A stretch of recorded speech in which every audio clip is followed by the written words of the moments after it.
que volemos todos hacia, en definitiva, el único fin que debe tener la educación: ser felices. Gracias.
Entonces vamos a hablar del nuevo marco curricular A ver, ¿cuál es el esquema de la presentación o sobre qué aspectos yo me voy a referir? Porque naturalmente ustedes me imagino que han visto el marco del librito amarillo, que es con un volumen bastante grande y con un peso bastante grande, porque al interior de él están todos los sectores de aprendizaje con sus objetivos fundamentales, sus contenidos mínimos, que no los vamos a revisar, por cierto, hoy. Pero sí yo quiero referirme como a las aspiraciones, a las cosas gruesas del marco. Entonces, lo primero es hablar de los cambios fundamentales del nuevo currículum. ¿Qué es lo que se modifica en este nuevo currículum? Lo segundo es el cronograma de implementación de la reforma. Y lo tercero tiene que ver con los principios básicos que orientan el nuevo marco curricular.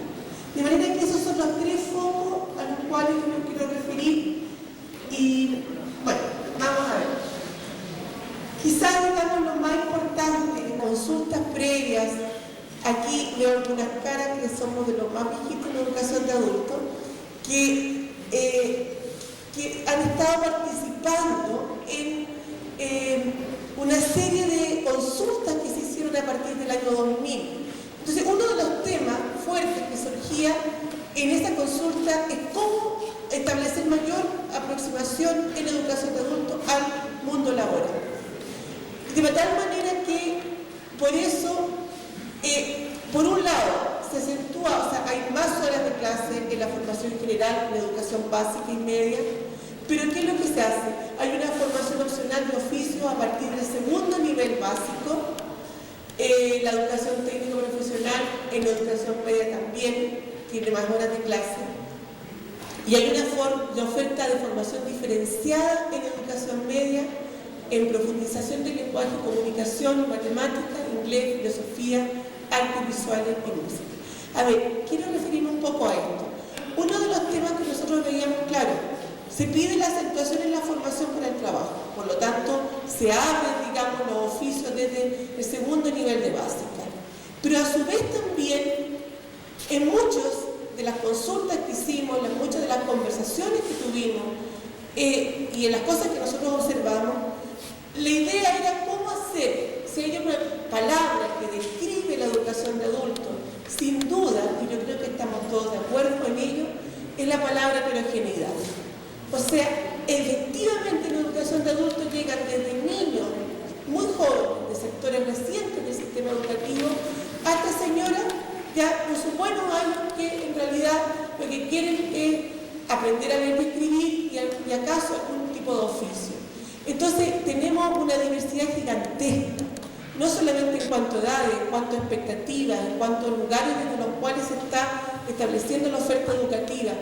Esa heterogeneidad que tiene que ver también, como decía, con las expectativas, nos hacía pensar cómo hacer un currículum donde de alguna forma estén todas las posibilidades de lo que la gente quiere hacer. ¿Cómo hacer para no dañar las expectativas de las personas? Entonces, uno de los temas candentes que se planteaba es que, ¿qué hacemos con aquellos jóvenes que efectivamente quieren seguir estudios universitarios para los cuales es necesario darles una opción de una formación general más amplia? Y de profundizar en aspectos de lenguaje, matemática, en fin. ¿Qué hacer con los jóvenes que están en educación de adultos, en el sistema regular, y que necesitan un espacio también en que su vocación artística o deportiva tenga cabida? Esas son las reflexiones. Y por otro lado, ¿qué hacemos con los adultos que en realidad lo que quieren es tener un camino un poco más rápido para terminar sus estudios básicos o medios y que sus prioridades no están ni por los deportes, ni por la vocación artística, ni tampoco quieren profundizar ni tampoco tienen deseo de seguir estudios superiores? Entonces, la idea es que el currículum ofrezca a los establecimientos y a las personas la posibilidad de, sobre todo en la media, bueno, también en la básica con los oficios, de buscar diferentes caminos y que todos esos caminos estén legitimados en el currículum. De tal manera que en educación media hay una opción curricular para aquellos establecimientos y las personas que quieran especialización, profundización en estas áreas y no dejar fuera las áreas artísticas o deportivas. Entonces, ahí según las opciones del establecimiento se pueden ir generando esta oferta. Sigamos, por favor. El otro tema que es hoy día también una novedad en la educación de adultos. Yo quiero decirles que como todas las cosas en la vida, este currículum fue una negociación entre lo que a uno le habría gustado que fuera y lo que de verdad se podía. Y dentro de esa negociación, uno de los temas que nosotros planteamos con mucha fuerza, que había, y de hecho lo que nosotros queríamos era incluirlo como parte de los sectores de aprendizaje tradicionales, comillas. Sin embargo, se llegó, digamos, un poco al consenso de que había aspectos, y los hay, muy concretos que tienen que ver solo con los temas específicos de educación de adultos, y por ello entonces se creó estas competencias necesarias, digamos, se crearon en 4 sectores, digamos, que son convivencia social, calidad de vida y consumo, inserción laboral e informática. Y estos son, en el fondo, como sistema de crédito, son asignaturas, bueno, son presenciales que duran 6 meses y se pueden tomar indistintamente en el primero o segundo nivel de educación media, pero es obligatorio hacerlo. Son más flexibles, pero es obligatorio hacerlo, de manera tal de que efectivamente sean el rótulo con que se les nominó se llama un sector instrumental. La verdad es que no es muy bueno ese nombre, pero no encontramos otro. Lo que quiero decir es que son actividades curriculares que deben estar muy centradas sobre lo que de verdad a la gente le importa en la vida cotidiana. Y bueno, ahí está la posibilidad de desarrollar programas modulares y flexibles, también, digamos, entendiendo que este currículum uno puede aproximarse desde las expectativas de los alumnos. ¿Qué es lo que, en cuanto a aumento de horas? Yo solamente, eso lo voy a pasar muy rápido, lo tienen ustedes en el currículum, pero aquí lo importante es que desde el segundo nivel de educación básica, de 10 a 16 horas cuando se desarrolla la formación en oficio, es decir, aumento un 60%, y en el caso de y a 22 horas a realizar adicionalmente formación en oficio. ¿Qué quiere decir esto? Y aquí yo voy a ser bien honesta, nosotros estamos peleando fuertemente porque esto salga el próximo año, es que los oficios ya no seguiríamos más ni con los EFA ni con los ETEA, sino que había una formación en oficio dentro de la propia básica, subvencionada, digamos, por la subvención regular, de manera de que ese oficio además le permitiera al alumno continuar después en la media. Y lo que se quiere hacer, lo digo como proyecto a corto plazo, es que a través de la capacitación laboral y del reconocimiento de aprendizajes previos, también se pueda ir lentamente haciendo que las personas que ya conocen algunos aspectos del oficio en los cuales quieren continuar, se les reconozca y puedan continuar desde el lugar en que están y no hacerlo todo de nuevo. Eso es como la inspiración y es por donde va y es factible, lo estamos tratando de implementar. Por favor. Respecto a la educación medio humanístico-científica, lo que yo les decía, está la formación general, que es obligatoria, la formación instrumental, esta oferta diferenciada, que es optativa, y el total sin formación, y la oferta diferenciada, que es optativa. Y aquí están los aumentos, en el caso de el humanístico-científico, hay un 20% de aumento de las horas, y en la educación de la formación diferenciada, con la formación diferenciada, un 30% adicional. Y después está PP, que al igual que el decreto 152 actualmente, digamos, estipula un tercer nivel, y si ustedes se dan cuenta, lo que nosotros tratábamos es que efectivamente las personas pudieran continuar su estudio en la formación técnica profesional, y por eso es que, digamos, hay una redistribución de las horas de la formación general de tal manera de que exista un conjunto de opciones en las cuales, sin dejar de estudiar la formación general, se continúe con la formación diferenciada de TP. ¿Cuál es el cronograma de implementación de la reforma? A ver, ustedes saben que todos estos son procesos graduales, que muchísimas veces, y les digo porque nos ha costado muchísimo, mucho, hay una gran diferencia entre lo que uno quisiera y lo que realmente pasa, y de todo lo que significa, digamos, hacer políticas de Estado. Si nosotros decimos, no, queremos subir la subvención de adultos, y estamos todos de acuerdo, eso significa que el gobierno tiene que presentar un proyecto ante Hacienda, que Hacienda tiene que aprobar ese proyecto, y que tiene que enviarlo al Congreso, y que tiene que discutirlo al Congreso y aprobarlo como parte de la ley orgánica de presupuesto para los próximos años. Eso significa que para que toda esa gente se convenza, uno tiene que hacer estudios, demostrar y escribir, argumentar, contraargumentar. O sea, es una pelea, y es una pelea que estamos dando desde abril de este año. De manera tal que es una pelea con la burocracia, es una pelea con las personas para que entiendan, es una pelea que de verdad, sobre todo a nuestra Coordinadora Nacional de Educación de Adultos, le ha costado sangre, sudor y lágrimas también. Entonces, ¿cuál es el cronograma? La aprobación de del decreto supremo, que fue efectivamente en noviembre del 2004.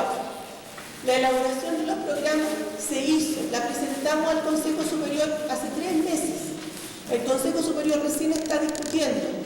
Ustedes saben que el Consejo Superior, que viene de la LOCE, que no es una ley que se firmó en marzo del 90, que es una herencia, por lo tanto, del otro régimen, eso resulta con que es el Consejo Superior quien tiene que visar tanto los marcos curriculares como los programas de estudio, dado lo cual se presentan los programas tienen que aprobarlo el Consejo Superior y recién allí se pueden empezar a distribuir. Después, pero ya empezó la primera etapa de perfeccionamiento docente, que es primera etapa, que vamos a continuar, que va a haber una mayor expansión del perfeccionamiento docente. El año 2006 se comienza entonces a implementar la reforma. O sea, el próximo año se empieza en educación básica y en el 2006 lo que esperamos es la aprobación también de los programas de la media para empezar el 2007 con la media, la elaboración de textos de estudio y los cambios normativos y subvención, que es un temazo. Después, entonces, en 2007 empieza el primer nivel de educación media, el 2008 el segundo nivel de educación media y el 2009 el tercer nivel, o sea, al 2010, al bicentenario, ya tenemos toda la reforma educacional de adultos implementada. Yo les quiero decir, ustedes saben perfectamente que esto fue también la gradualidad que siguieron los programas de niños y jóvenes. O sea, no es que la educación de adultos sea aún más lenta. Es escalonada, es gradual. Bueno, yo aquí voy a hacer, yo sé que ustedes están cansados y voy a tratar de ser lo más rápida posible y tratar de pescar de alguna forma cosas que ya dijo Ana para no volver a repetir. Pero sí me parece importante el señalar cuáles son los principios o las fuentes de inspiración de este nuevo marco curricular. Yo diría que lo más importante aquí es que se señala, aquí hay un deber del Estado. El deber del Estado es dar educación a todos los ciudadanos. Y ese es un deber del Estado y es un derecho de los ciudadanos. Y por lo tanto eso nunca hay que perderlo de vista. Nosotros tenemos como Estado el deber de ofrecer y los ciudadanos el derecho a exigir. ¿Y exigir qué?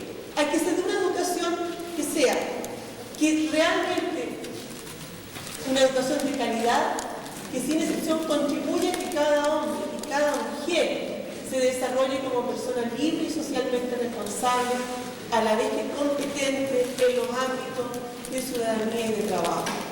Esa es la aspiración. Yo creo que muchas veces a nosotros nos pasa que decimos, hay una pura palabrería.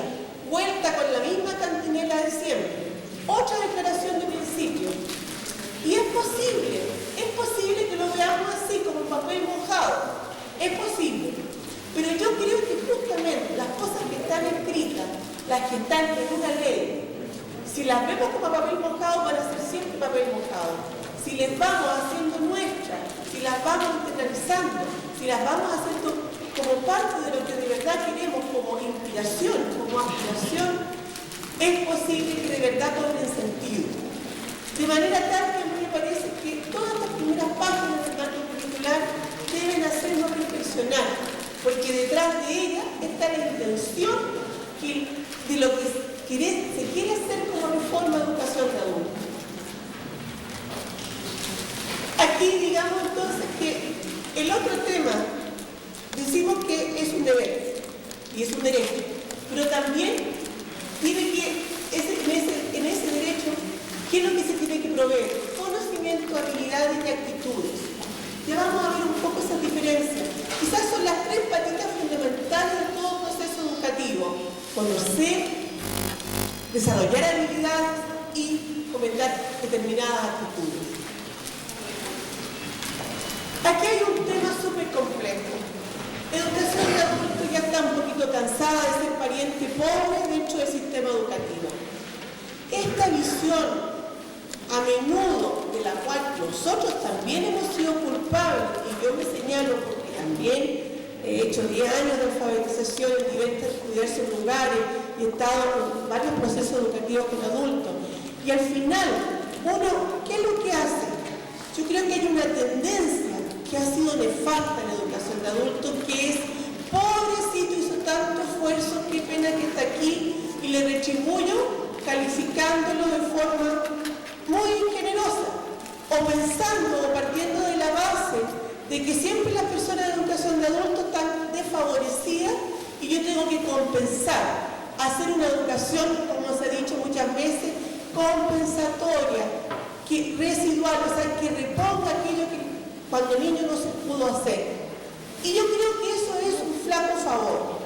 El tema es que la educación de adultos tiene que subir, si queremos subir las oportunidades y también subir las exigencias. ¿Para qué? Para que efectivamente el diploma, el certificado de educación de adultos, cuente lo mismo que el de niños y pobres.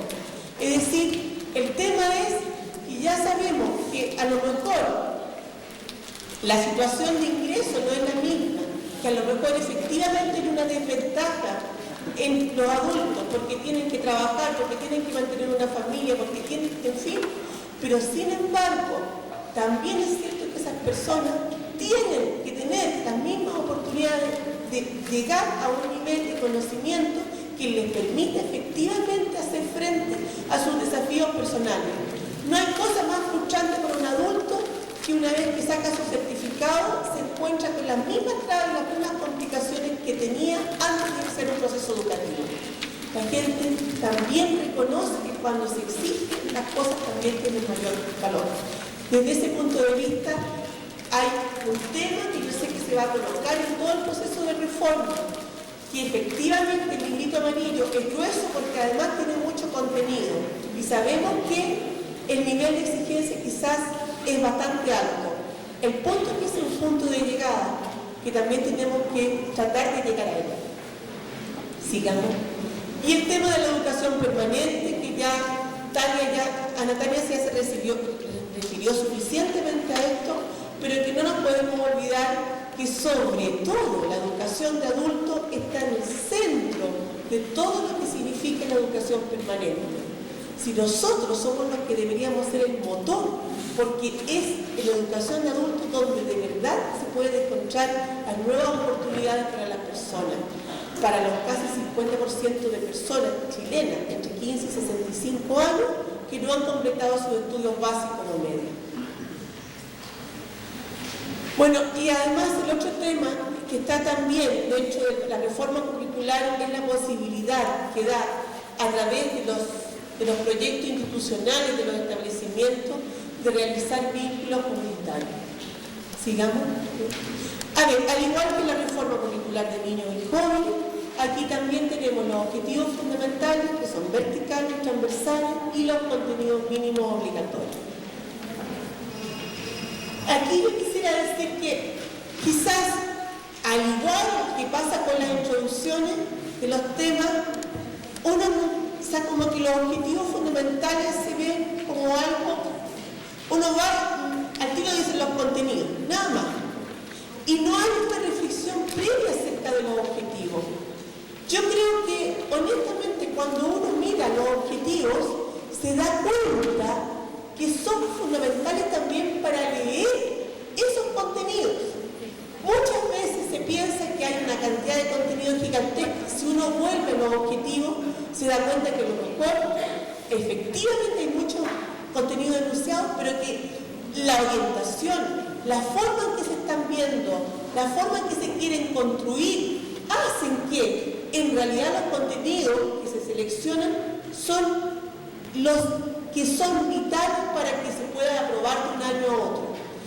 Entonces yo los invito a que desde cada uno de los sectores de aprendizaje, ojalá no se puedan reunir entre los diferentes establecimientos y leer, estudiar esos objetivos fundamentales y esos contenidos para ver qué es lo que se está pidiendo, cómo es. O sea, es distinto que si yo planteo un contenido en el cual el objetivo fundamental es la memorización, es que la gente retenga, a muy distinto cuando yo digo el objetivo fundamental es aplicar, es comprender, es ejemplificar. Da otra cosa que yo diga, ya esas personas tienen que memorizar todas las batallas o todas las partes de la célula o lo que sea, o las tablas de multiplicar. Así yo digo, aquí el tema es entender las funciones en una perspectiva que, o comprender cuándo se tiene que usarla, en fin. Entonces, en eso yo lo que digo en el fondo, no desechemos, no nos vayamos al tiro a qué es lo que yo tengo que hacer. El objetivo es mirar desde dónde, cómo lo oriento ese quehacer.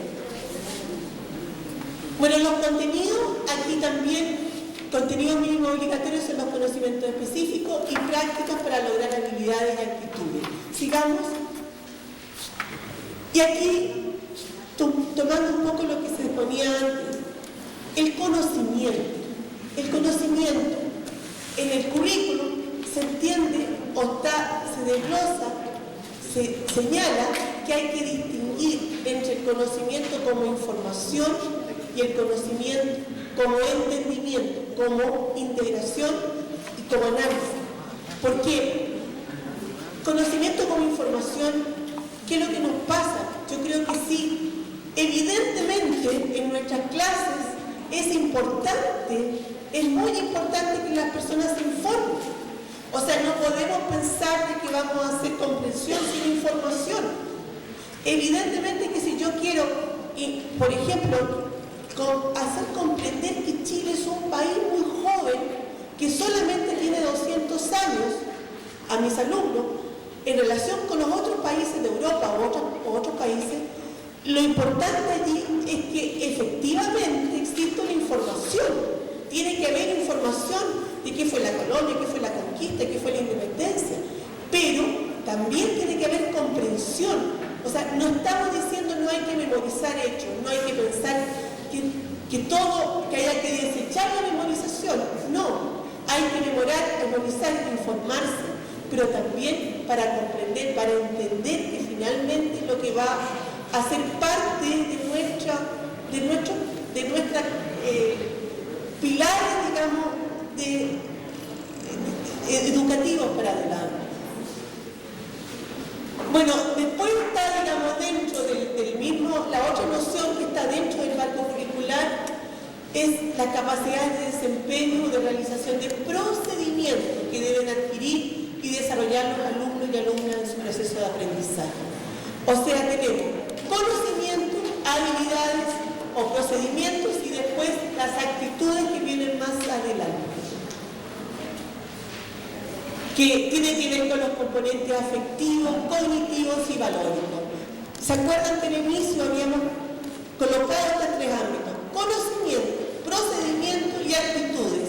Eso es lo que se refleja desde el inicio en el marco y lo que se refleja en todos los sectores de aprendizaje.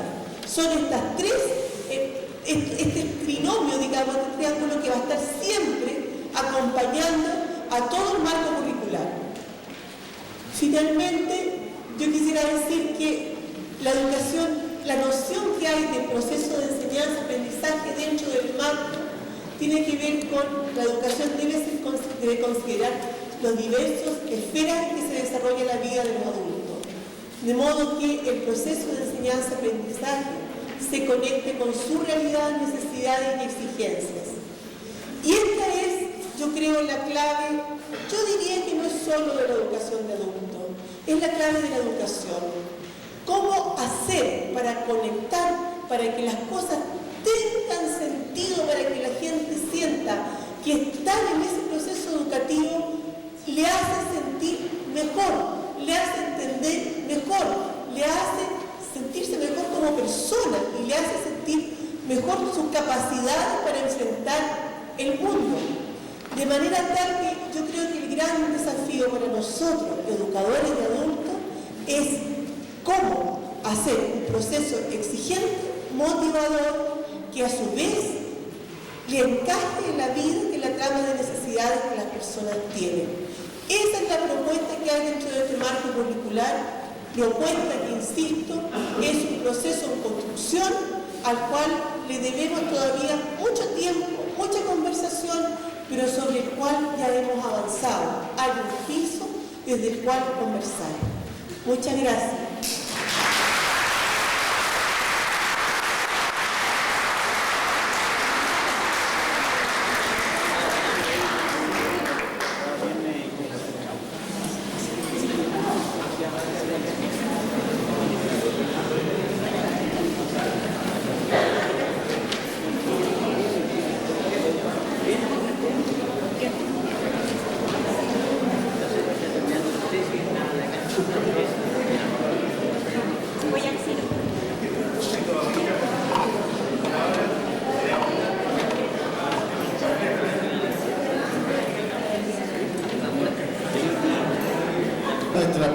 ¿Cuál va a ser el próximo marco en que se va a desenvolver la educación de adultos, tanto en básica como en media, teniendo especial énfasis en los conocimientos, pero también en las habilidades para tener alumnos técnicos en básica con un plan especial y teniendo la posibilidad de tener carreras técnico-profesionales en la enseñanza media en 3 años.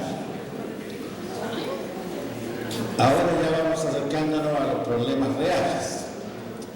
Uno va a ser la implementación de ese currículum, pero creemos que si resulta tan novedoso como lo hemos visto presentado, va a ser un gran éxito.